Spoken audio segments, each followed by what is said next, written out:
Rafael, es la primera vez que habla usted después de que salió en libertad y se ha contado todo lo que se ha contado frente a la parapolítica de la infiltración de los paramilitares en el DAS.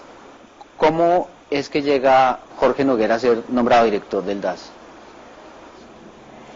A ver, Arnulfo, inicialmente Jorge Noguera, su aspiración no era el DAS, mejor dicho, nunca lo fue. Jorge Noguera aspiraba a ser viceministro de Defensa. Lo que ocurre, la opinión pública colombiana no se ha dado cuenta de que gran parte, o sea, contrario a lo que dice el señor presidente, muchos de los vinculados a parapolítica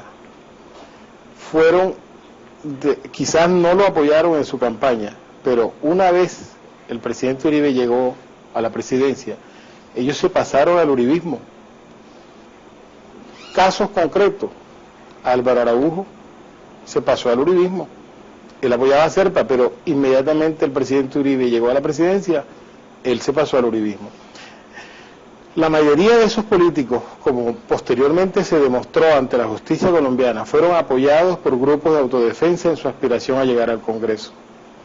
Por lo tanto, cuando el presidente Uribe repartió la burocracia entre ellos, indirectamente la repartió entre las autodefensas, porque esos señores habían sido puestos por las autodefensas.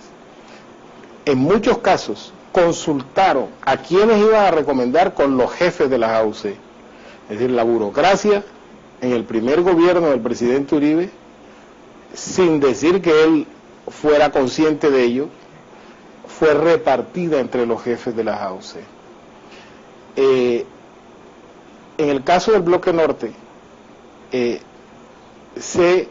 Jorge Noguera supo que él necesitaba el apoyo de ese grupo de políticos que terminó siendo detenido, entonces buscó ese apoyo a través de mí porque yo había trabajado en sus campañas, participé del fraude electoral y todo.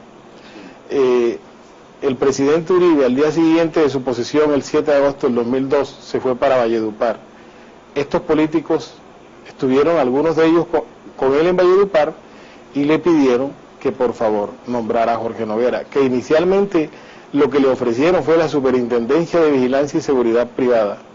¿Por qué? Porque cuando nombran a la doctora Marta Lucía Ramírez como ministra de Defensa y el presidente Uribe le dice que nombren a Jorge como secretario general porque no se podía viceministro, ella ya tenía una candidata para ese cargo que era Ketty Balbuena. Entonces ante eso la doctora Marta Lucía le ofrece a la superintendencia, él a través de mí consulta con estos señores que consultan a su vez con Jorge 40 y dicen que no es de su interés ese puesto. No sé por qué, porque finalmente terminó siendo para las autodefensas ese puesto también.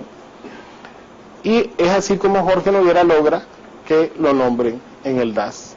Bueno, pero como quienes mediaron en eso para decir pues que las autodefensas del Bloque Norte buscaron pues quedarse con la dirección del DAS. Yo no creo que hayan buscado quedarse con la dirección del DAS. Más bien, lo que querían era que se nombrara a alguien en el sector de seguridad y defensa. El presidente Uribe, ante la dificultad que tenía de que no le encontraba ubicación a Jorge, no lo había podido complacer con el viceministerio, no lo había podido complacer con la Secretaría General, entonces lo nombró en el DAS y así a su vez complacía a estos políticos, como por ejemplo los Araújo Castro, que habían pedido que se nombrara a alguien de ese grupo o apoyado por ese grupo para esa. Ya, el señor Sergio Araújo Castro tuvo mucho que ver en eso. Ajá. Y Sergio Araújo, ¿qué tenía que, por qué él ahí en eso? Si el que estaba en el Congreso era Álvaro Araújo. Sí, pero es que todo, en Valledupar, si usted averigua un poco, en Valledupar usted sabe que ahí quien dirige es Sergio, ¿no? O sea, Alvarito es porque su carisma y es la cara de mostrar, pero en verdad quien está detrás de todo eso es Sergio.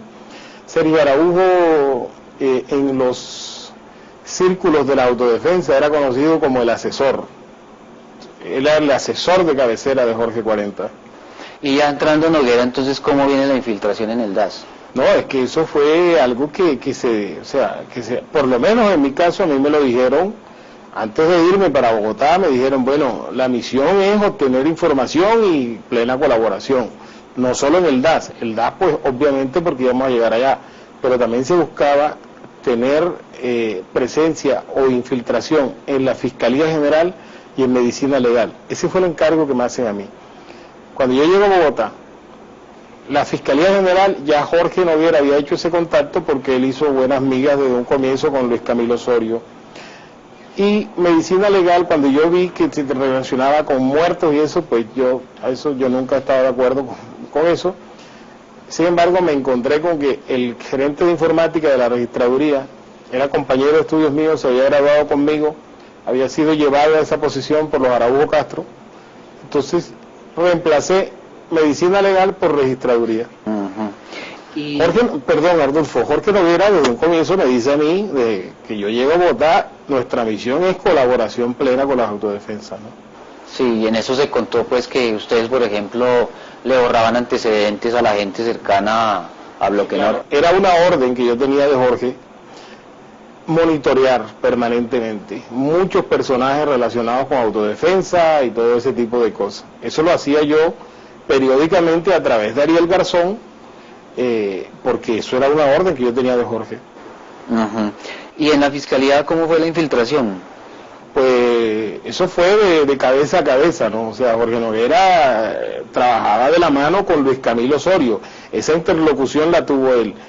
En el caso del CISAT, que era donde estaba el interés porque es donde se manejan los antecedentes, yo recién llegado al DAS, Jorge me manda, yo me reúno con una persona, una muchacha, no recuerdo su nombre porque yo solamente ese día hablé con ella, y entonces pues ella me dijo sí, que ella tenía instrucciones de colaborar, todo eso.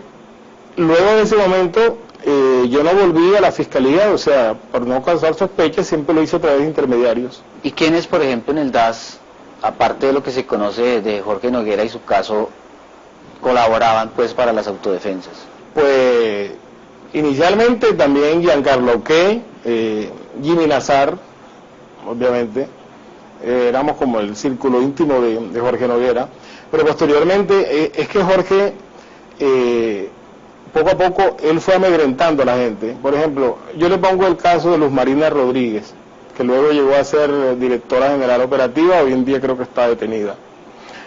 Luz Marina Rodríguez era directora del DAS en La Guajira. Jorge la nombró allá. Resulta que por, cuestiones que no le hablo en este momento, yo iba mucho a La Guajira, ya por instrucciones de él y por haciendo actividades que él me había ordenado. En una ocasión, yo estaba en el carro con Luz Marina Rodríguez y entonces estábamos en una instalación militar que queda ahí en Riohacha, esperando que iban a llegar unos ministros. Venía Jorge, venía en helicóptero porque estaban haciendo un recorrido por zonas fronterizas. Entonces lo estábamos esperando ahí para ir a Paraguachón. Pero había como estaba que el gobernador, que los ministros, la ministra de Relaciones. Entonces Jorge, el alcalde de Barranca estaba allí y en el carro la directora Luz Marina me dice, allá está el alcalde de Barranca, lo tengo en la mira porque sé que usted está vinculado, trabaja para los paramilitares y estoy detrás de él, me dice ella, sin conocer ella, o sea, qué era en verdad lo que yo hacía. Cuando yo vuelvo a Bogotá le digo a Jorge, mira, esta señora dice que está persiguiendo a Kiko Gómez, que era el alcalde de Barranca, porque tal. Jorge montó en cólera, como era propio de él, le digo, esa vieja la voy a votar, no sé qué. Cuando la iba a votar, resulta que para esos días, el 31 de octubre, que es la fiesta del DAS, normalmente las gobernaciones acostumbran a condecorar al director del DAS en ese momento, pero no como director, sino como institución. Entonces ella recibió una condecoración. Entonces, a raíz de eso, Jorge no pudo despedirla, porque una persona acababa de ser condecorada, pero se habló con ella, y le dijo, esto tiene que ser así, así, así. Ya, y a raíz de eso, Luz Marina se convirtió en una colaboradora de nosotros, no solo en temas de autodefensa, sino en muchas cosas más, planes contra Venezuela y otro tipo de actividades ilegales.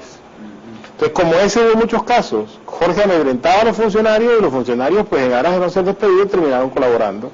Lo mismo pasaría en el caso de de la conexión de Luis Camilo Osorio? ¿De pronto era que Noguera, por su puesto que tenía, obtenía información de Luis Camilo Osorio sin que él supiera, o era consciente Luis Camilo Osorio de que entregaba? Mire, yo tengo el caso concreto de la plataforma Esperanza, que es la plataforma de interceptación.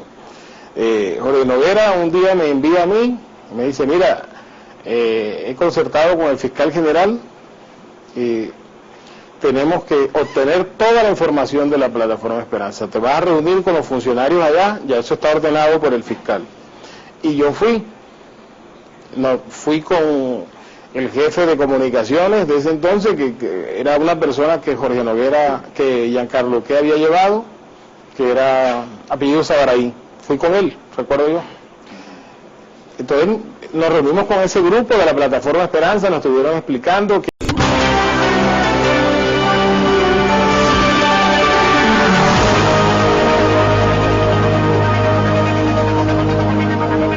en alguna oportunidad también se comentó que el alcance no era solo el DAS, sino que habían permeado tanto el Congreso como muchas entidades del Estado, lo mismo que decía en un principio. O sea, permearon, me dice la Fiscalía, el DAS, también la Registraduría. Sí, la Registraduría, claro. ¿Y cómo, a través de quiénes se hizo? A través de José Morillo, que era el gerente de informática de la Registraduría, y él había sido puesto ahí por los Araújo, inclusive, mucho antes de que nosotros llegáramos al DAS. Desde el Álvaro Araújo, la primera vez que llega al Congreso es en el gobierno, o sea, en el cuatrienio Pastrana. Entonces, él logra que le nombren a José Morillo de gerente de informática de la Registraduría. Fuese Registraduría, Ministerio del Interior, Ministerio de Comunicaciones, Ministerio de Agricultura, fueron muchísimas entidades, ahora, de las que yo conozco, porque es que yo no soy la persona que conoció todo, ya, o sea, yo conocí lo que a mí me tocó, pero ¿hasta dónde llegaría esa penetración? Pues algo que las autoridades, pensaría yo que en algún momento deberán investigar. Hay muchas cosas que no se han investigado, Arnulfo, o sea, por ejemplo, en el DAS, inicialmente fueron presentados como los grandes criminales Jorge Noguera y yo, pero usted ve que los problemas persisten, o sea, salieron Jorge Noguera y Rafael García, los metieron pero los problemas persisten, y cada día más graves, porque si se compara lo que nosotros hicimos con el seguimiento e interceptación a los magistrados de la Corte Suprema, pues yo pensaría que eso es más grave, ¿no? Eso le iba a preguntar. En las investigaciones de este nuevo escándalo de achuzadas viene diciéndose que desde 2004 se implementó una oficina para hacer ese tipo de seguimientos y chuzadas. ¿De eso qué supo usted en ese momento? Mire, Jorge Noguera, yo hablaba mucho con Jorge, ¿no? O sea, prácticamente todos los días. Yo cuando él llegaba subía a su oficina, nosotros éramos amigos, pues eso creía yo. Jorge Noguera en alguna ocasión me dice, bueno, hasta ese momento todos sus esfuerzos, entre comillas, han estado dirigidos a capturar un cabecilla, ya, porque se había creado la cultura del positivo, por eso es que después terminaron hablando de falso positivo, todo el mundo estaba pendiente era del positivo, en el DAS y en las otras entidades. Entonces, Jorge Noguera me dice una mañana, ya yo no voy a poner a la gente de inteligencia a estar persiguiendo cabecillas, eso no es el trabajo de ellos. Ya a mí el presidente me dijo, hay que dedicarlo a la guerra política. Yo recuerdo tanto esa anécdota, Arnulfo, porque cuando él me dice así, yo le digo, la guerra política, cualquier cosa que eso signifique. Él me mira así como mal y me dice, pero es que tú jodes por todo. Yo le digo, no, Jorge, yo qué jodo si lo quiero. Yo no sé qué es guerra política. Ya, o sea, eso fue por allá en el 2004, poco tiempo después. Ahora, es que yo no entiendo cuál es el método de investigación de la Fiscalía. Quien era director general de inteligencia en ese momento era Giancarlo Uqué, por encargo que le hizo Jorge Noguera. Giancarlo Uqué ha sido mencionado una y mil veces en varios episodios delictivos. Giancarlo Uqué nunca ha sido requerido por la Fiscalía. En calidad de sindicado, nunca. Quien inició todo ese tema de las chuzadas y todo eso, mire, Jorge Rubiano, al que se lo mencioné ahorita. Jorge Rubiano, el día ese que nosotros vamos a la Fiscalía a ver la plataforma Esperanza, él luego se me acerca a mí. Allá en el DAS, a las personas que veían más cercanas a Jorge Noguera era Giancarlo Uqué y a mí. Entonces él me dice que es que el doctor Giancarlo quiere que se haga una cosa, que él no le parece mucho, que si yo por qué no hablo con Jorge. Entonces yo le digo, mire, la verdad es que a mí lo que usted me está pidiendo es muy complicado, o sea, yo no puedo pasar por encima de Giancarlo. Giancarlo es el director de inteligencia, y si él está diciendo que haga algo, pues tendrá que hacerlo, yo no puedo ir ante Jorge, ya. Entonces yo le dije, pues aproveche y quede bien con Giancarlo. Ya, el hombre siguió mi consejo. A raíz de eso, él era el que manejaba las salas de interceptación. Terminó siendo nombrado subdirector en una de las subdirecciones de la Dirección de Inteligencia. Hoy en día terminó detenido por el tema de las chuzadas. Ya, eso arrancó en el 2004 y Giancarlo Auqué con Jorge Noguera fueron los que pusieron en marcha todo eso. Ya. Se dice del doctor Narváez, pues yo conozco historias del doctor Narváez, pero en ese entonces el doctor Narváez no era funcionario del DAS. Hasta cuando yo fui detenido, el doctor Narváez no era funcionario del DAS, era asesor, pero no funcionario. Eso fue Giancarlo Auqué. ¿Y usted supo con esas conversaciones con Jorge Noguera de que se estaba siguiendo a magistrados o a... No, en aquel entonces yo no supe de que sí, o sea, más que todo lo que se hacía en aquel entonces era seguimiento a líderes ONG, líderes de izquierda, ese tipo de cosas. La senadora Piedad Córdoba, el senador Gustavo Petro, el mismo Jorge me lo dijo a mí un día, ¿no? Un día tomando unos tragos en su casa, me dijo, yo escucho hasta los ronquidos de Piedad Córdoba, ya, y me dijo de Gustavo Petro. Era más que todo ese tipo de personajes. Magistrados en ese momento. En aquel momento no, que yo supiera no. Ya. En ese tema de poder borrar los antecedentes, normalmente cuando viene una solicitud de extradición llega primero a la Cancillería, después pasa al Ministerio, luego pasa a la Fiscalía. ¿Al DAS en qué momento le llegaba? ¿En qué momento ustedes podían extraer esa información para alertar, como decían Ardan Giraldo?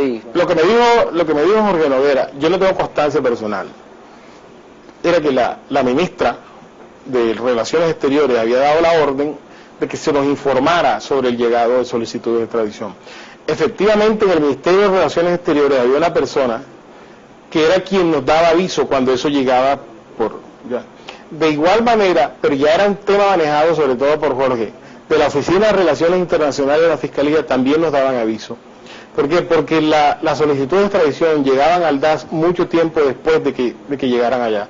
Por ejemplo, la de Nodier Giraldo, que nosotros borramos del sistema de información del DAS, se ha querido presentar como que nosotros supimos, o que yo supe cuando llegó al DAS. No, lo sabía de mucho antes.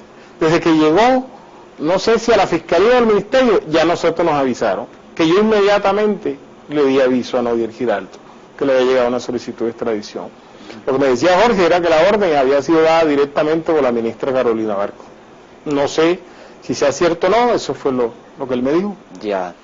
Y en el caso, por ejemplo, de que habla usted también de que se entera de que salen listas de personas que después aparecen asesinadas y que en eso, ¿cómo se entera usted de eso? Eso fue un episodio accidental. A ver, Arnulfo, yo nunca he estado de acuerdo con el asesinato de ninguna persona. Ya, o sea, yo hasta allá no llego. Cuando uno tiene familia y pues uno no puede, yo no consigo eso. Entonces Jorge a mí eso nunca me lo comentó ni nada, porque él sabía que yo en eso yo no iba a tener participación en eso. Me enteré accidentalmente por un favor que me va a pedir un amigo, o sea, que tiene una amiga que es universitaria allá en Riohacha y que ella está siendo amenazada. Él va a mi oficina, me dice que ellos saben que eso es el DAS, que en Riohacha todo el mundo dice eso, que si yo le puedo averiguar. Cuando yo comienzo a averiguar sobre el tema es que me entero pues de eso. Fue tanto el susto mío que nunca lo comenté con nadie, nunca. ¿Por qué? Porque si Jorge no me había dicho era porque no quería que lo supiera. Y si él se hubiera enterado que yo no sabía, quién sabe qué me hubiera ocurrido.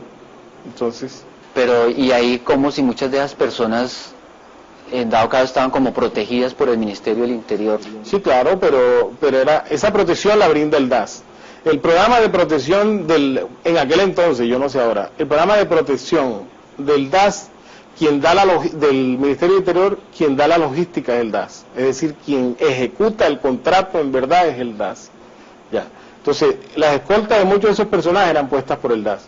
Mire, Jorge se quejaba mucho, porque eso era un problema, ese tema de los esquemas, todo eso, siempre se quejaba. Un día yo hablando con él le dije, Jorge, pero entonces hay mucha gente que dice que eso no le debería tocar al DAS, ¿tú por qué no aprovechas esa coyuntura y se lo entregan a la policía? Digo, no, ¿cómo se te ocurre? Si eso es una fuente de información valiosa para nosotros. Sí, los esquemas de protección era una de las formas que ellos tenían para hacerle seguimiento a los líderes de izquierda. ¿Y eso se filtraba desde el Ministerio del Interior o era simplemente ya porque directamente lo conocían o había alguien en el Ministerio que le colaboraba a la autodefensa? Pues el Ministerio del Interior, cuando el doctor Fernando Londoño era ministro del Interior, el doctor Fernando Londoño era un colaborador, sí, o sea, una persona de ultraderecha radical, ya. Al nivel de gobierno había un chiste que se decía mucho, que Londoño era tan facho, tan de derecha, que decía que Uribe era comunista. Ya. Entonces, pues yo imagino que Fernando Londoño trabajaría de la mano con Jorge Noguera, ¿no? Ah, pero directamente nunca supo usted si tenía nexos con Castaño. No, yo no, por lo menos particularmente yo no. O sea, a mí él es una persona que la verdad es que no me causaba ninguna simpatía y yo nunca tuve mayor margen de contacto con él. Recién se abre el escándalo se mencionó de muchas entradas de Álvaro Pupo al DAS y todo esto. ¿Cuál era el objetivo? Él era el que, según me dijeron a mí en la subdirección de análisis, él era quien llevaba las listas al Bloque Norte. También había muchas personas que colaboraban no solo en ese tipo de actividades, sino en actividades de narcotráfico a través de Venezuela. Ya, en Maracaibo llegó un momento que Jorge 40 y Hernán Giraldo eran el poder, así como eran en ciudades colombianas, así lo fueron en Maracaibo, pero específicamente no sé quiénes pudieron haber sido.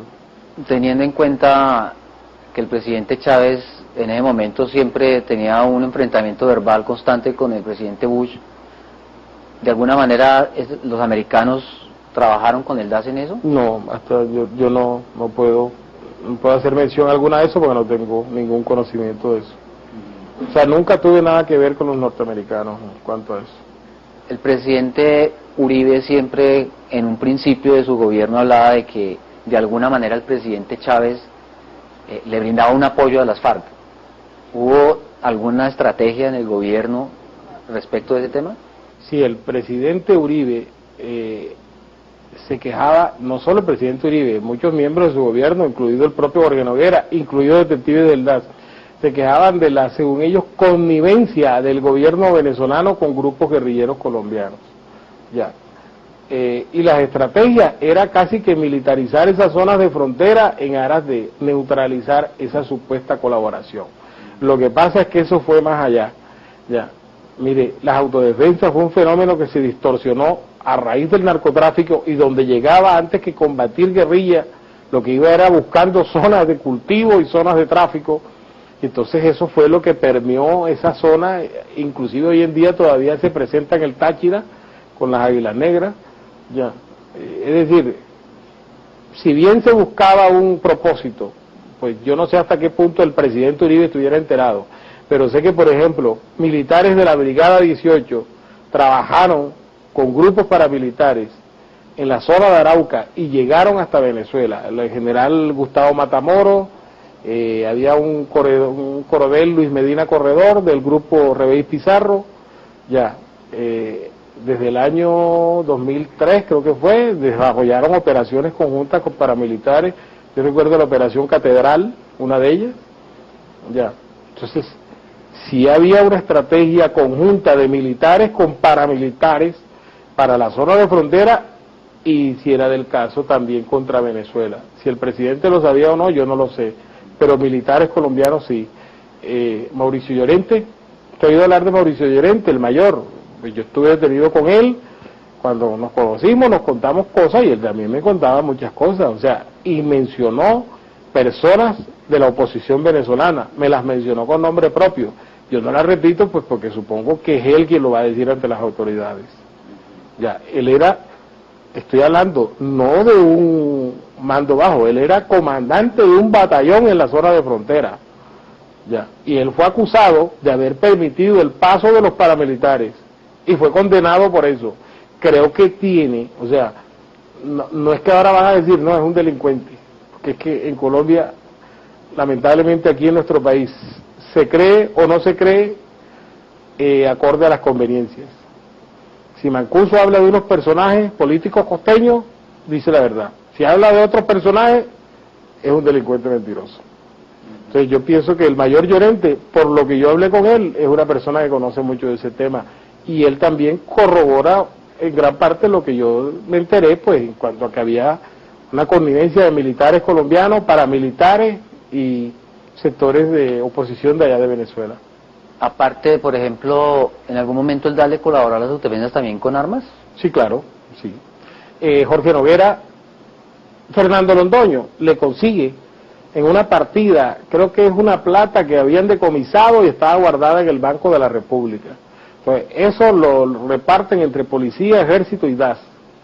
Ya, y de ahí se compran unas armas, es cuando se montan los famosos grupos especiales, eso que montó Jorge Noguera allá, de alguna forma desvirtuando la razón de ser del DAS, que el DAS no es una entidad que deba tener fuerzas de choque, porque se supone que es un organismo de inteligencia. Entonces, de ahí se compraron armas, y sé que alguna parte de esas armas fueron entregadas al Bloque Norte. Ya, eso fue manejado en detalle por Giancarlo, Jimmy Nazar y Jorge Noguera. O sea, el DAS le colaboraba a los paramilitares y a los narcotraficantes, borrándoles expedientes, trayéndoles armas. ¿También les ayuda a narcotraficar? Pues, mire, Arnulfo, yo lo único que le puedo decir es que desde el DAS, en la administración de Jorge Noguera, se realizaron actividades de narcotráfico, en la cual estuvieron involucrados altos funcionarios del DAS. Es lo único que yo le puedo decir al respecto. Y igualmente eso requiere que si se trafica también se traiga dinero. Pues de hecho yo fui condenado por eso, ¿no? Pero el suyo es por un contrato que se hace con MT Base. No, yo fui condenado por traer dinero del exterior a través del aeropuerto. Lo que ocurre es que la fiscalía, como para variar, la fiscalía de don Mario Guarán, nunca investigó más allá, solamente se quedó en Rafael García. Ya, pero, o sea, yo en algunas cosas soy Superman y en otras soy el pastorcito mentiroso. O sea, para hacer yo una operación de lavado de dinero de muchísimos millones de dólares y de euros, yo pude haberlo hecho solo. Pero cuando yo cuento las cosas, entonces, pero él cómo pudo, o sea, cómo una persona pudo conocer tanto.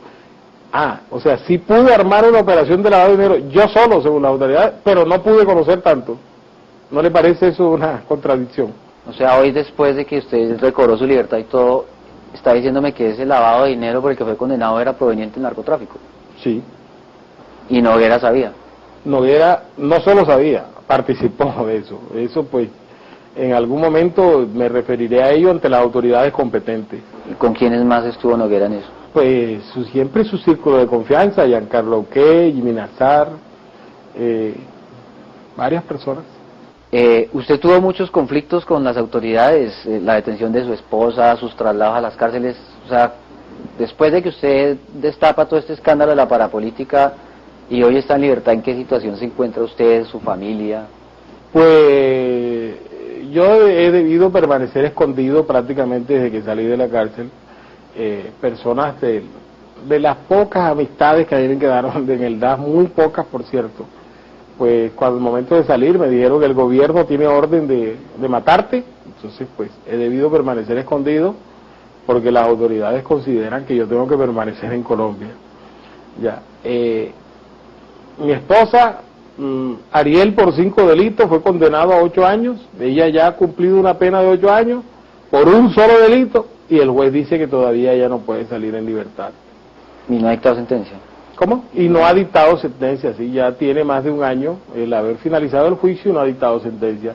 Nosotros somos unos perseguidos en Colombia, yo le digo a mi esposa que hay que ser conscientes de eso y prepararnos para lo peor, esperando que no suceda.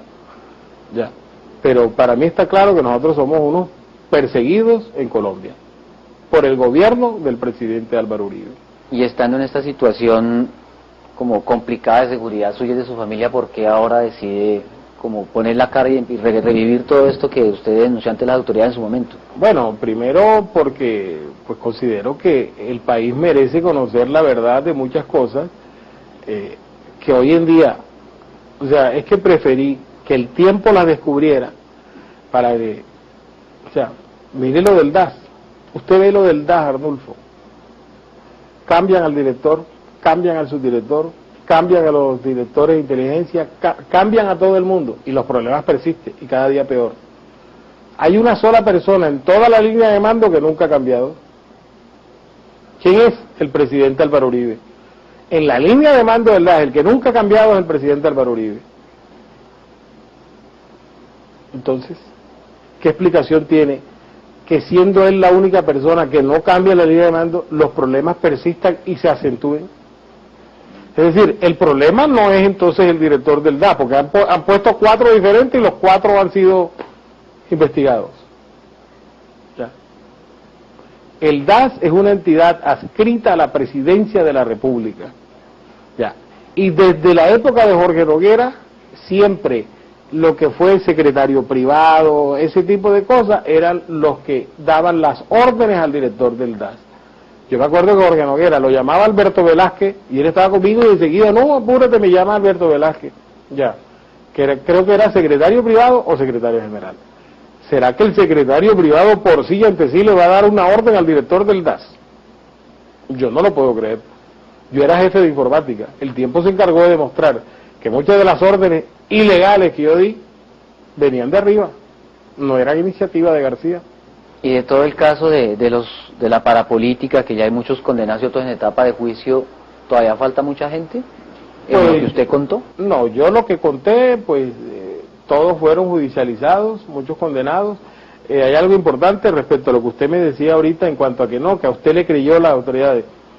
Fue tan cierto lo que dije, que en muchos casos las personas se acogieron a sentencia anticipada, ni siquiera fueron a juicio. Bien Maló, Jorge Luis Caballero, Alfonso Campos, Trino Luna, José Francisco Zúñiga.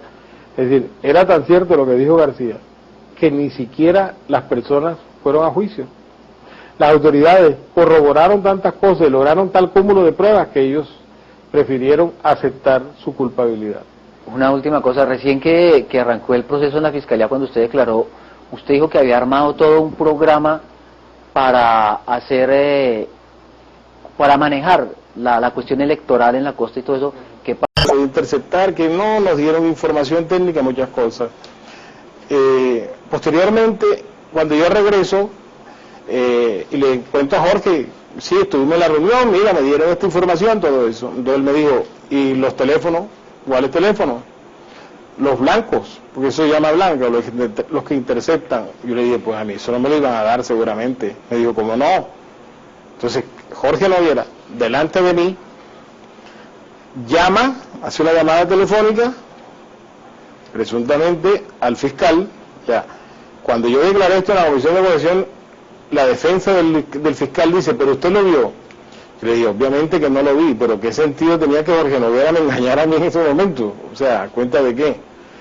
Y yo le pongo el caso, hasta ahora nadie ha visto a Osama Bin Laden, no sé algún testigo que diga, yo vi a Osama Bin Laden dar la orden para derribar las Torres Gemelas, pero todo el mundo lo señala como culpable. Es decir, entonces, Jorge, cuando termina la conversación, me dice, mira, vas a tener otra reunión entonces para que te den los números. Y efectivamente así sucedió. Lo que me demostraba que sí era el fiscal, que le estaba colaborando. Ya. Y a la segunda reunión fue Giancarlo también. No solo Sabaraín y yo, fueron 2 muchachos de la Dirección de Inteligencia, uno de ellos, Jorge Rubiano, que terminó siendo detenido por el escándalo de las interceptaciones ilegales. ¿Hubo casos, por ejemplo, de gente que estuviera fuera del DAS y que la buscaran para reincorporarla o para contratarla para tenerlos dentro de la misma grupo de gente que trabajaba para las autodefensas? Lo que pasa es que eso fue por pedido, muchas veces de las propias autodefensas. Jorge Noguera no era solo yo, Jorge Noguera tenía varios mensajeros con los jefes de las AUC, porque en el caso mío él manejaba, era el tema sobre todo del bloque norte, pero él con el Estado Mayor, su interlocución era a través del general Rito Alejo del Río, era su interlocutor, porque yo con el Estado Mayor no tenía interlocución. Álvaro Pupo, también, que lo he mencionado con mucha frecuencia, ya. Entonces, a través de uno de esos correos, bueno, yo recuerdo que a través de mí, los propios jefes de la AUC mandaron a pedir que se reincorporara a Emilio Vence Zabaleta. También en ese mismo sentido llegó una petición para reincorporar a Rómulo Betancourt, que ambos habían salido del DAS en años anteriores por señalar los vínculos con grupos paramilitares. En el caso de Rómulo Betancourt, quien transmitió esa solicitud, me lo dijo el propio Jorge Noguera, fue el en ese entonces gerente de FEDEGAN, Jorge Bisbal Martelo. Fue quien llevó el mensaje de las autodefensas, diciendo que por favor querían que les nombraran a Rómulo Betancourt nuevamente. Efectivamente, Jorge, inicialmente cuando yo le llevo el mensaje, él dice, no, esos manes están muy pintados y tal, pero posteriormente termina nombrándolos. Ya, entonces, cuando él me dice a mí, dile a Jorge Castro Pacheco, que fue la persona que mandó el mensaje a través de mí, dile a Jorge Castro que ahí le nombré a Rómulo. Entonces, cuando yo voy donde él, donde Jorge Castro me dice, dile a tu jefe que él sabe que ese favor no fue para mí. Voy donde Jorge, porque eso era yo, un lleva y trae. Lleva mensaje, voy donde Jorge Noguera, se echa a reír y me dice, sí, ese mensaje me lo trajo fue Jorge Bisbal Martelo. ¿Y Jorge Bisbal qué nexo tenía con las autodefensas? Gerente de FEDEGAN. Las autodefensas inicialmente fueron un fenómeno que fue creado como grupos de autodefensa por grupos de ganaderos en aras de una autodefensa, es decir, de protegerse de los abusos de la guerrilla. Eso fue como que lo inicial en la segunda generación de autodefensa, no estoy hablando del caso de Magdalena Medio. También mencionó el caso de Emilio Vence, él también, ¿por qué vuelve al DAS? Por eso, Emilio Vence, las autodefensas, mira, Jorge Castro varias veces me dijo, dile a tu jefe, inclusive me decía, unas veces me decía que Jorge 40, otras veces me decía que el mono, refiriéndose a Mancuso, que ellos quieren que les nombre a Emilio Vence. Jorge inicialmente era muy reacio a eso, ya. Finalmente terminó nombrándolo director del DAS en Barranquilla.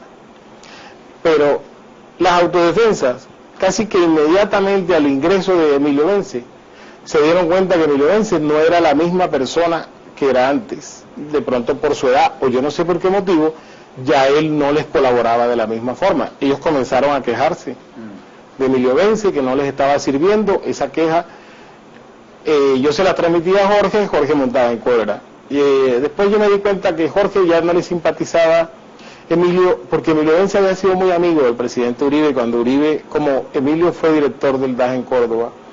Entonces, Jorge sentía como celos, ya. Y porque Emilio en alguna ocasión como que había dicho que él iba a ser director del DAS porque era amigo de él. Entonces Jorge lo veía a él con desconfianza, siempre quiso sacarlo, y una y otra vez iba, pero el presidente no lo dejaba. Ya, eso me lo contaba él mismo, ya. Inclusive en una ocasión estallan unas bombas, siempre que había un estallido de atentados, de explosivos y eso, el presidente se iba para esa ciudad y normalmente ese Jorge se iba con él. Así fue cuando estalló el carro bomba en un centro comercial de Cúcuta y así pasó. Cuando ellos se van a Barranquilla, se van y regresan en la misma noche, al día siguiente Jorge me dice, ahora sí se dio cuenta Uribe lo que está pasando con Emilio. Cuando veníamos en el avión, Uribe me dijo, oye Emilio, ¿cómo se ha aflojado? Ahora sí se dio cuenta.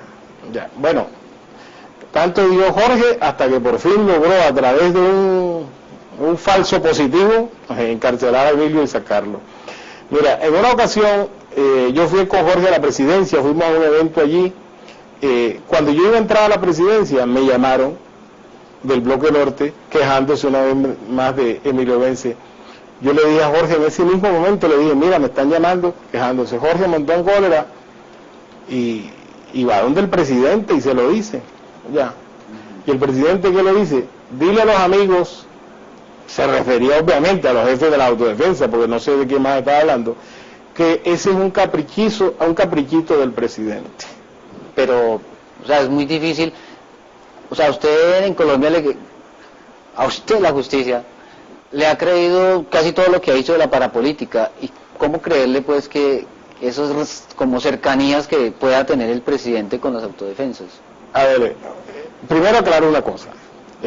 se ha vendido la idea de, es que las autoridades le creyeron a García. No, las autoridades corroboraron muchas de las cosas dichas por García, las corroboraron con otros medios de prueba, con el único testimonio de una persona. Yo no soy abogado, pero creería que no se puede condenar a nadie.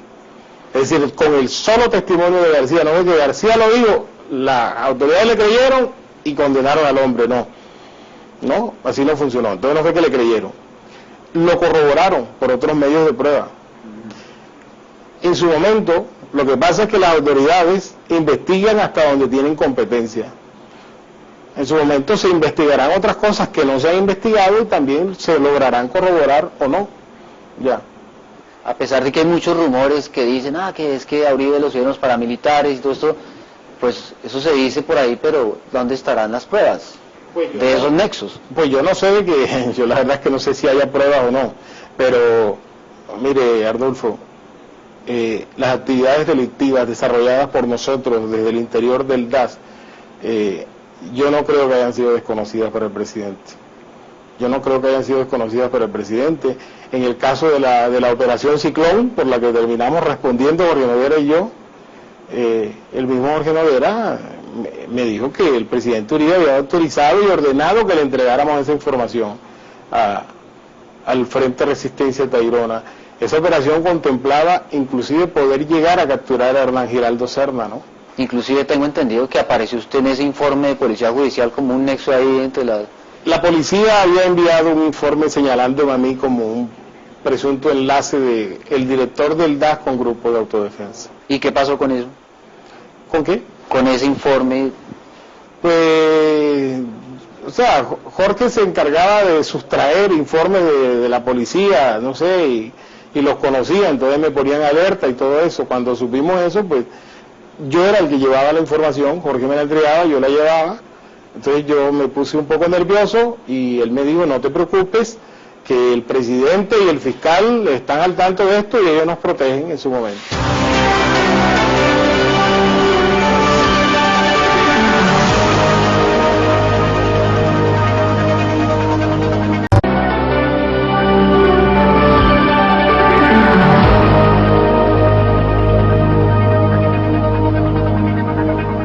Bueno, también en la emisión, o sea, el domingo pasado hubo dos situaciones. Una, la locución del presidente Chávez, él mencionó mucho de Jorge Noguera y un complot, ¿sí? Del cual nosotros en el noticiero mencionamos el tema. ¿Qué supo usted de eso?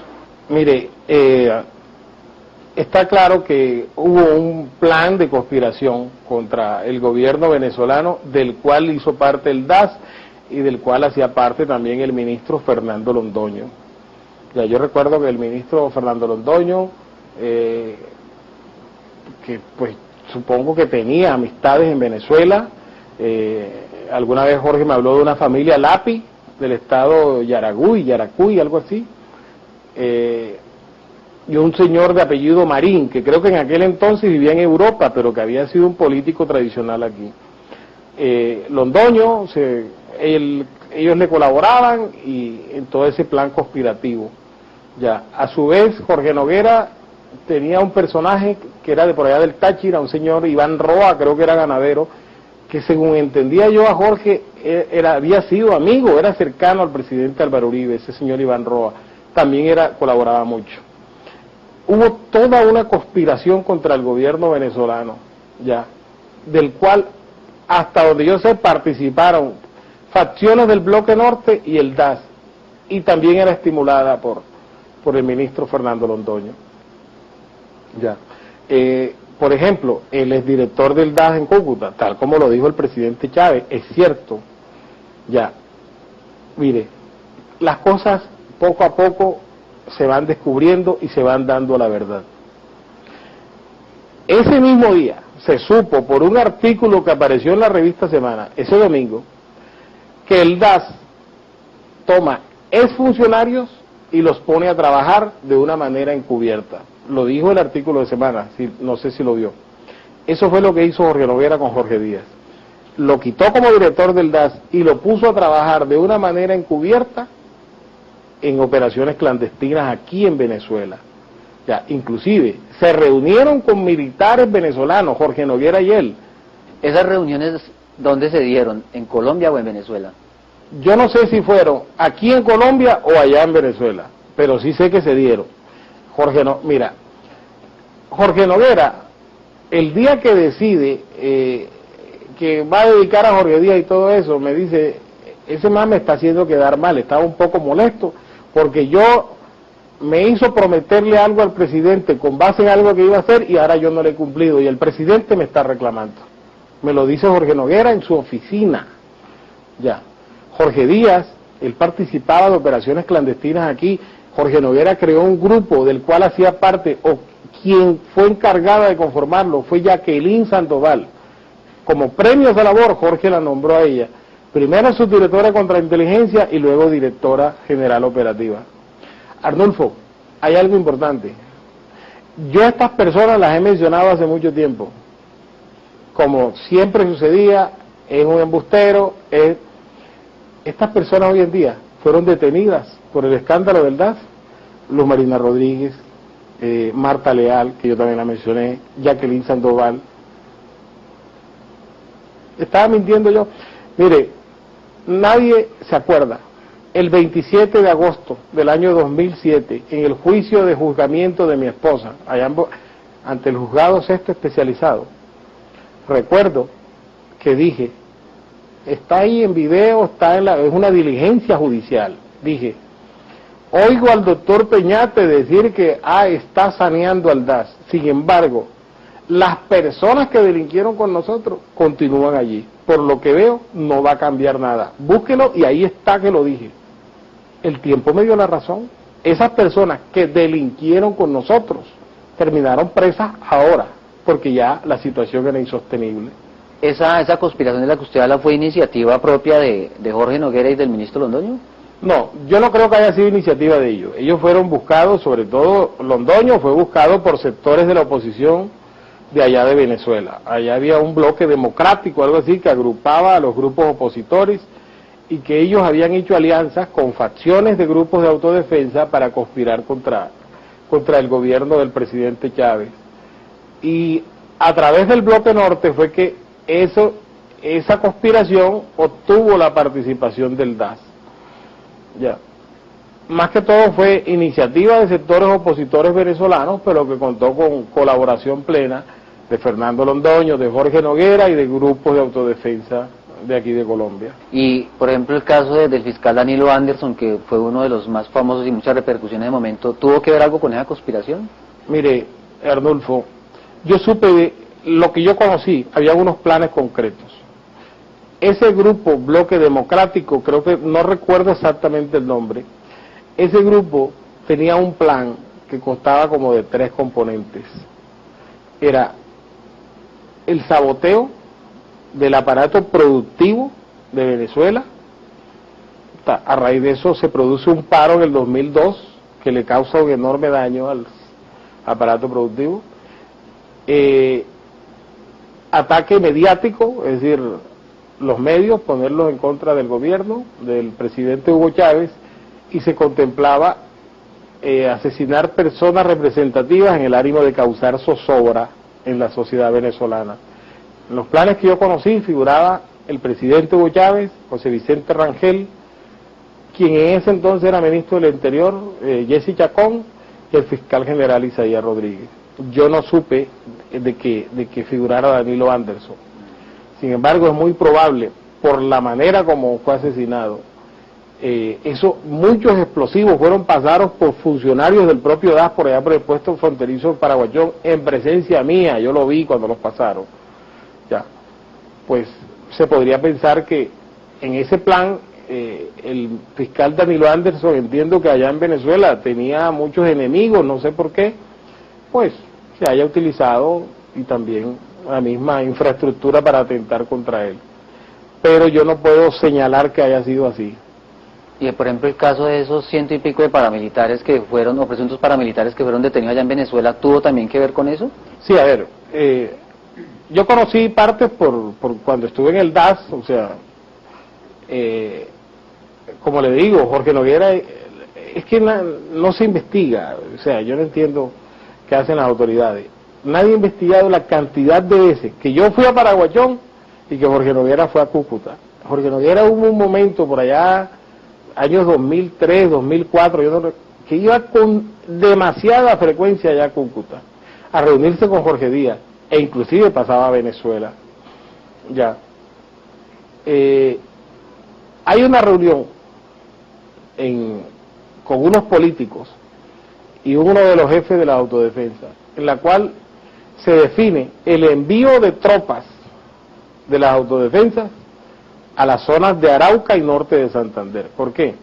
Yo no sé si usted recuerda que cuando el presidente Uribe llega a la presidencia, Arauca es un polvorín, ¿ya? Y él crea una zona especial de orden público, zona especial que el decreto que la Corte Constitucional se lo tumba declarándolo inexequible, ¿ya? Entonces en ese momento es cuando se meten las autodefensas allí, norte de Santander y Arauca, ¿ya? Con instrucciones de pasar a Venezuela, ¿ya? A ver, la frontera es algo imaginario, ¿sí me explico? Por ejemplo, en Arauca no hay, o sea, es una línea imaginaria. Entonces, en el actuar de la autodefensa para apropiarse de tierras o para amedrentar a las poblaciones, ya, obviamente que ellos no van a distinguir entre colombianos y venezolanos, o sea, son los habitantes de la región. Y si tenían que matar venezolanos, pues mataron venezolanos y los enterraron en fosas comunes en la Gabarra, donde hay ciudadanos venezolanos enterrados. Ya. Por Don Berna conocí, resulta que un personaje samario que pagó una condena por narcotráfico en Estados Unidos, José Rafael Abello, el Mono Abello, antes de ser extraditado, eso era Voz Populi en Santa Marta, él mantenía un romance con María Conchita Alonso, ¿ya? Y el Mono Abello, pues de alguna forma él trabajaba con el cartel de Medellín. Pues a raíz de eso, esos hermanos Alonso, ella y su hermano, pues se relacionaron con gente de ese medio, sin que esté diciendo que ellas fueran narcotraficantes, pero se relacionaron con personas de ese medio. Recuerda que Don Berna trabajaba con los Galeanos, que eran socios de Pablo Escobar, y así es como ellos se conocen. Recuerden que muchos narcotraficantes terminan siendo parte de las autodefensas. Entonces, de ahí es donde viene esa relación. Ellos le piden a este Alonso que los ayude para el ingreso de esos paramilitares. Jorge Díaz había tenido reuniones también donde se coordinó el avance de esos paramilitares, y entonces este Alonso presta una finca de Dactari, si no estoy mal, que es donde se reúnen estos paramilitares. ¿Y quiénes son los enlaces entonces de estos paramilitares en Venezuela? Yo no conocí en detalle eso, o sea, eso era algo muy manejado por Jorge Noguera, ya. No sé, o sea, le menciono a la familia Lapi, a Iván Roa, porque fueron personas que él me mencionó en su momento, ya, pero yo sé que en el Zulia, en el estado, el listado de las personas que ellos le hacían seguimientos, líderes de izquierda y todo eso. O sea, en un listado de eso fue donde yo vi los nombres de Zuli Codina, de Alfredo Correa Andrés. Pero Álvaro Pupo, ¿él tenía que ver con lo que hacía su hermano o él estaba parte de todo eso? O sea, ¿por qué? ¿Cuál hermano? Álvaro Pupo, de Jorge 40. No, él era primo de Jorge 40. Él era uno de los mensajeros de Jorge Noguera hacia Jorge 40. ¿Por qué? Porque Jorge, o sea, yo a Álvaro Pupo lo veía pues en esa entrada y tal, yo nunca fui amigo de él, pero muchas cosas que él me decía que las transmitiera, y él me decía, pero ya yo mandé a decir con Álvaro también. O sea, era claro que Álvaro Pupo era un mensajero de Jorge Noguera con el Bloque Norte. Otro punto también, en esa infiltración prácticamente de la rama judicial, alcanzó a tener las autodefensas el poder también de tener fiscales y de tener funcionarios judiciales al servicio de ellos. Sí, bueno, yo conocí casos en Santa Marta, donde yo asistí a reuniones con miembros del Frente de Resistencia Tayrona, en las cuales hubo presencia de fiscales de Santa Marta y de Barranquilla. No sé quiénes eran sus nombres, la verdad es que tampoco me interesaba mucho porque yo era funcionario del DAS, pero sí me los presentaron como fiscales en reuniones con paramilitares. Sé que se maniobraban procesos en cuanto a determinados sitios y todo eso. Lo que me decía Jorge es que el magistrado José Alfredo Escobar es una persona muy amiga de Giancarlo, o sea, son oriundos de Ciénaga, tenían una amistad de muchísimo tiempo, y para eso entiendo que contaban con la colaboración de él. O sea, ¿para hacer qué? Para maniobrar, que trasladar procesos de un lado a otro, ese tipo de cosas. Yo no conocí eso en detalle, yo en eso no tuve mayor participación. Pero eso lo comentaba el director del DAS. Sí, Jorge Noguera, sí. Bueno, pero siempre ha habido la pelea que ha dado, por ejemplo, el doctor Alfredo Escobar, de que él nada que ver con eso, ni Giorgio Sal y todo eso que él ha comentado, que se ha comentado respecto de él lo ha negado. Pues quien debe definir eso son las autoridades, ¿cierto? Las instancias competentes para investigarlo a él, ya. Pero yo sí sé que él era muy cercano a Giancarlo y tenía cierta amistad con Jorge Noguera también. Inclusive, yo sospecho que muchas de las maniobras que se hicieron en mi proceso penal fueron orquestadas por ellos a través de José Alfredo Escobar. Siempre he tenido esa sospecha. El juez que me condenó a mí por 6 delitos, me condenó a 27 años y por la rebaja de la tercera parte me lo dejó en 18. Ariel Garzón, que fue capturado conmigo, con un delito menos, tenía 5, y el más grave lo teníamos ambos. El mismo juez, yéndose a Ariel a juicio, lo condenó a 8 años. Es decir, ese es un funcionario venal, Ardolfo, un funcionario corrupto. Eso no puede ser. O sea, ¿cuál es la proporcionalidad de que por un delito menos le pones la tercera parte de la pena? No, hubo maniobras en mi proceso penal, pero bueno, yo eso se lo dejo a Dios, Ardolfo. Usted también le comentó a la Fiscalía sobre el INCODER. El INCODER, mire, Luis Ortiz, ¿cómo se llamaba él? Él fue alcalde de Guamal, fue uno de los alcaldes impuestos por la autodefensa, por el Bloque Norte, en las elecciones del año 2000, ya. Y Luis Ortiz posteriormente fue nombrado director del INCODER, salió en medio de un escándalo. La gente no recuerda o no se dio cuenta, cuando estalla el escándalo del DAS, también hay un escándalo en la Superintendencia de Vigilancia y un escándalo del INCODER. Lo que pasa es que el DAS fue tan grande que opacó a los otros, y la gente no recuerda eso. Pero Luis Ortiz salió de la dirección del INCODER, presuntamente por estar favoreciendo paramilitares. ¿Alguna vez le comentó el director de DAS con todas las infidencias que tenía con usted de algunos acercamientos, volviendo al tema de la cercanía o los nexos del presidente con los paramilitares? Pues lo que él me decía era que el presidente conocía de lo que nosotros hacíamos. Varias veces lo llamó por teléfono delante de mí por los Falcon, y pues, por ejemplo, en el caso del coronel Heriberto Pardo, que él se quejaba de que perseguía a la José, yo mismo vi a Jorge Noguera quejándose ante el presidente, ya, diciéndole que ese señor de Santa Marta estaba persiguiendo a la autodefensa, que estaban acorraladas. Se lo estaba diciendo al presidente delante de mí, se lo decía por teléfono. Ya. Es ese tipo de detalles que a mí me indican que el presidente no era ajeno a lo que nosotros hacíamos. Por ejemplo, ¿alguna relación del presidente con Don Berna o con Mancuso o con Jorge 40, con alguno de ellos? No, en detalle puntualmente yo no conozco, no conocí. ¿Ni de reuniones ni nada de eso? No. Estando usted en la cárcel, allá se reunió con Don Berna, y después cuando viene la sesión de Don Berna se entera usted que usted fue grabado por Don Berna. ¿Qué infidencias le hizo Don Berna respecto de todo ese escándalo que se conoció en el momento? ¿De cuál escándalo? De las grabaciones que le hizo a usted. Pues no, o sea, cuando trasciende las grabaciones, cuando yo conozco días, pues ya él lo han enviado a Estados Unidos, ¿no? Yo estuve detenido con Don Berna aproximadamente 6 meses, desde el 27 de noviembre del 2007 hasta el día en que fue extraditado. Siempre dije, cuando trascendieron que unas grabaciones presuntamente hechas por él, porque yo nunca las vi, no sé si soy yo ni si no soy yo.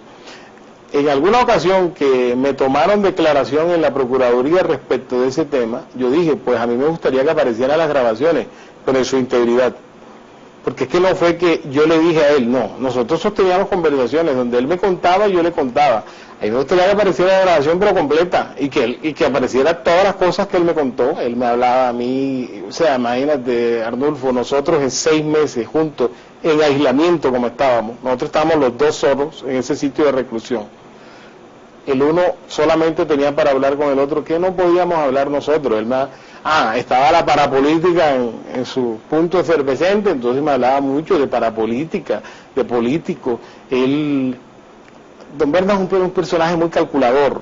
Entonces, él quería, pero no quería, utilizaba mucho a Rocío, de manera pues, que Rocío no se daba cuenta, pero en verdad él la utilizaba, ya.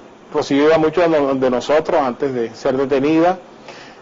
Cuando Rocío habló de Nancy Patricia Gutiérrez, senadora y todo eso, él me reconocía que eso era cierto, que era tal como él me lo decía.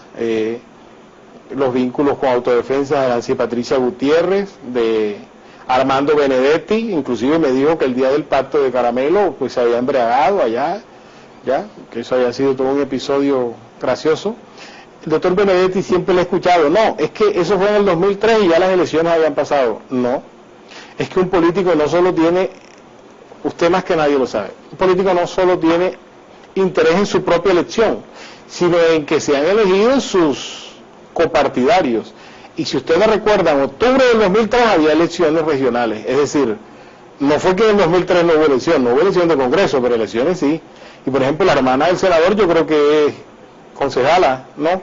Entonces, si había un interés electoral, y si hubo acuerdos electorales, según me dijo Don Berna, ese día de Armando Benedetti, Mauricio Parodi, Oscar Suárez Mira, Javier Cáceres también me hablaba de él, él me decía pues que Javier Cáceres, la autodefensa prácticamente que le exigieron cambiar de partido político para poder apoyarlo, pues porque no tenía presentación que las autodefensas fueran a apoyar a un miembro del Polo Democrático como era él en ese momento. Javier Cáceres, Julio Mansur, Zulema Hattin, Don Berna me decía que no había diferencia entre lo que había hecho Eleonora, había hecho Zulema Hattin. O sea, que ellas eran, si la una era señalada para militar, la otra también debía hacerlo. Esos fueron principalmente los políticos que mencionó. Inclusive, una anécdota, ellos lo extraditan el amanecer del martes 13 de mayo. El viernes, que si no estoy mal fue 9 de mayo, o sea, el viernes inmediatamente anterior. En la Picota hay un pabellón de justicia y paz, pero Don Berna estaba en el pabellón de alta seguridad conmigo. Entonces, cuando había reuniones con temas de justicia y paz, que iba el comisionado, el ministro, algo, a Don Berna lo que hacían era llevarlo hasta allá, hasta el pabellón. Y ese día, casualmente, lo llevaron, ese viernes inmediatamente anterior a la reelección. Ese día fue el comisionado. ¿Por qué? Trataban de calmarlos porque, si usted no recuerda, el miércoles anterior a ese viernes habían extraditado a Carlos Mario Jiménez a Estados Unidos, entonces pues había cierta inquietud y habían ido a tranquilizarlos. Según él mismo me contó, el comisionado de paz les dijo, miren, no se preocupen, el gobierno está muy conforme con lo que ustedes han hecho, los impulsa que continúen, toda esa, ya. Y Don Berna me dijo, Rafa, y en verdad lo que fue, me dijo Don Berna, en verdad lo que fue el comisionado fue hablar con el pájaro para decirle que no fuera a acusar a Nancy Patricia. Con el disfraz ese, tanto es así que después que hizo la vuelta, se fue y dejó a los otros allí.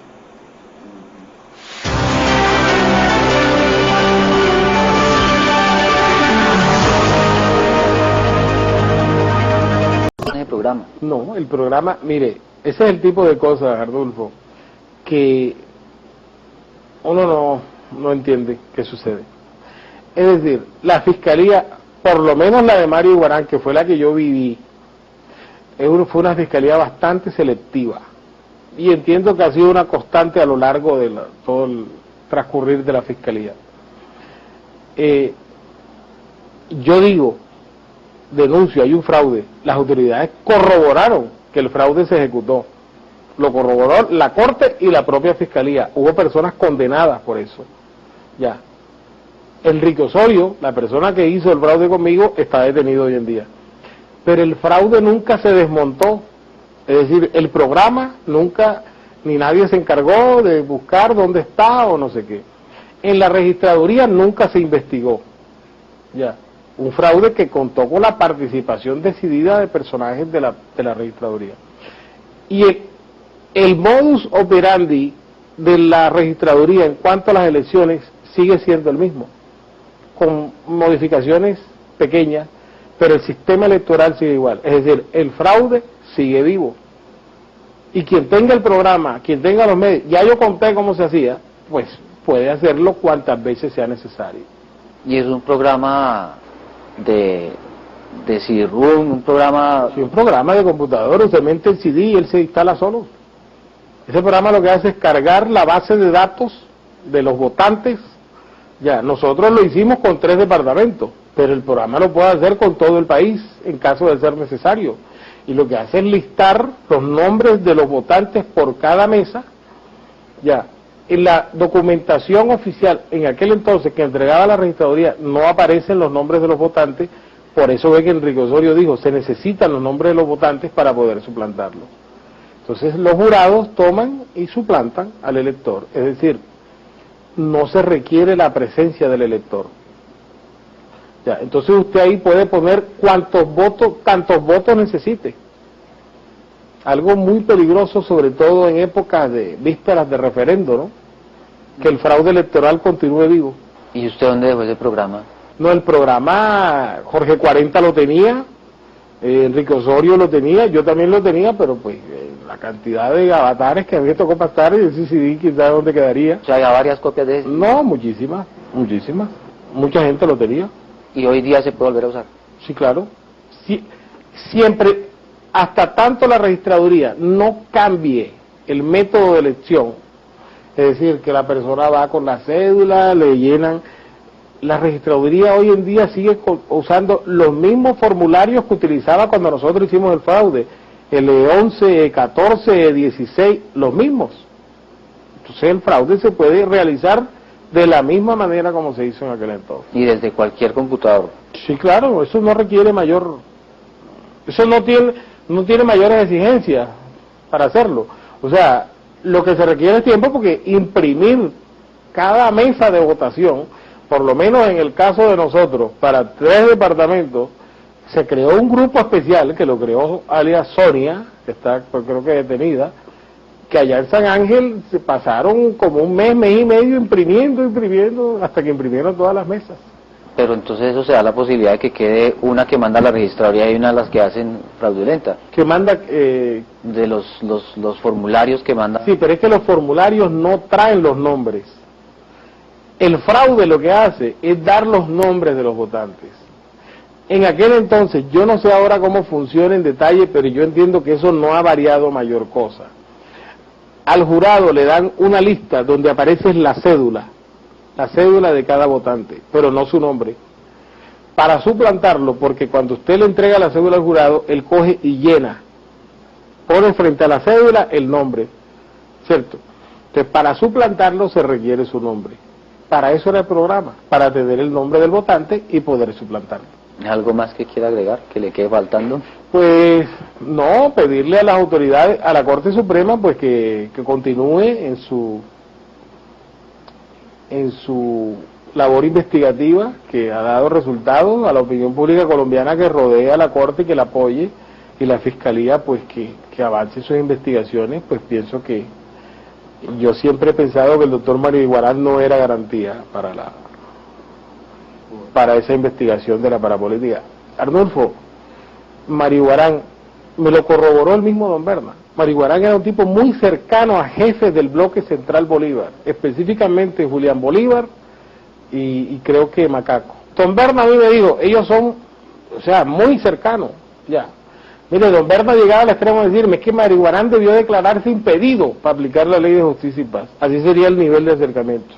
Y me contaba que en el año 2005, el doctor Iguarán cumple poco antes de agosto, cuando tomó posesión. En el año 2005, su fiesta de cumpleaños creo que se la habían hecho en la casa de uno de esos jefes, una casa que tenía en Cartagena, de Julián Bolívar creo que era. Pero era cercano, ya. El doctor Iguarán yo siempre he pensado que la parapolítica avanzó a pesar del doctor Marín Guarán. Mire, Arnulfo, usted vaya a Venezuela y averigüe. Yo sé de muy buena fuente. El doctor Iguarán, cuando estalla el escándalo que se conocen las acusaciones mías, el doctor Iguarán va a Venezuela y creo que habla con funcionarios de la Fiscalía venezolana, que en aquel entonces contemplaban la posibilidad de proferir una orden de captura contra Jorge Noguera por el tema de la conspiración de la que había participado. Y el doctor Iguarán fue a negociar para que no le profirieran orden de captura a Jorge Noguera. Ese personaje fue el mismo que luego, casi que obligado, tuvo que adelantar la investigación, con todos los vicios que se han presentado en la investigación de Jorge Noguera. He contado muchas veces cómo el propio doctor Jesús Marín me dice a mí que él no puede firmar la medida de aseguramiento y termina firmándola. Es decir, fue un error exprofeso. Yo no culpo al doctor Marín, supongo que él cumple órdenes de su jefe, como las cumplía yo en mi momento. Listo, pues. Bueno, Arnulfo, muchas gracias.